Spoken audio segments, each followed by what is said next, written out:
Marriage అయ్యాక మీ surname change చేసుకోవాలా? ఆధార్ కార్డ్‌లో హస్బెండ్ సర్నేమ్ యాడ్ చేయకపోతే ఫ్యూచర్‌లో ప్రాబ్లమ్ వస్తాయా? లేదా సర్నేమ్ చేంజ్ చేస్తే ఇంకొన్ని కొత్త ప్రాబ్లమ్స్ ఏమైనా స్టార్ట్ అయితాయా? కంప్లీట్ డీటెయిల్స్ చెప్తాను. వీడియోని స్కిప్ చేయకండి. మొత్తం చూడండి. మ్యారేజ్ అయిన తర్వాత చాలామంది గర్ల్స్‌కి కన్‌ఫ్యూషన్‌లో ఉంటారు. ఇంటి పేరు మార్చాలా? ఓల్డ్ సర్నేమ్ కంటిన్యూ చేయాలా? ఆధార్ కార్డ్‌లో అప్డేట్ కంపల్సరీయా?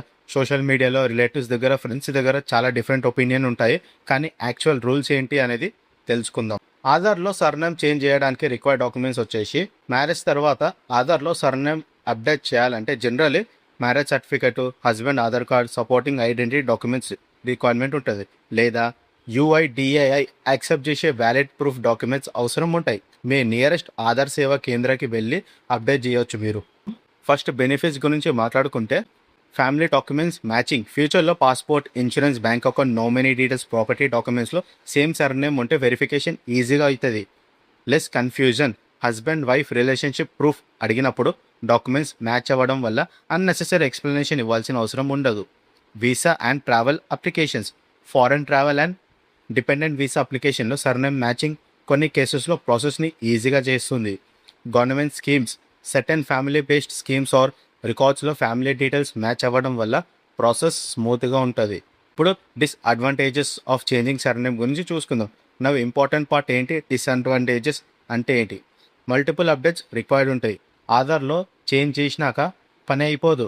మనకి పాన్ కార్డ్ అప్డేట్ చేయాలా, bank account, passport, voter ID, driving licence, insurance policies అన్ని ప్లేసెస్లో కూడా అప్డేట్ చేయాల్సిన అవసరం ఉండొచ్చు.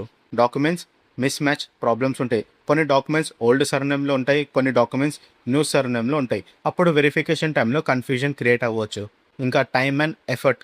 డిఫరెంట్ డిపార్ట్మెంట్స్లో సపరేట్గా అప్డేట్ ప్రాసెస్ కంప్లీట్ చేయాలి కాబట్టి కొంచెం టైం టేకింగ్ ప్రాసెస్ ఇది. Old records verification.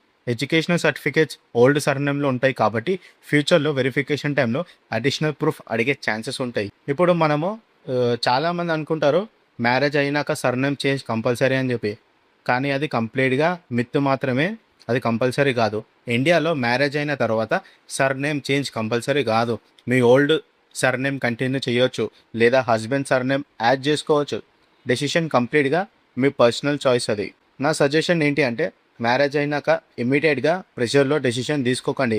Future documents, passport plans, career requirement అన్ని కన్సిడర్ చేసి డెసిషన్స్ని తీసుకోండి.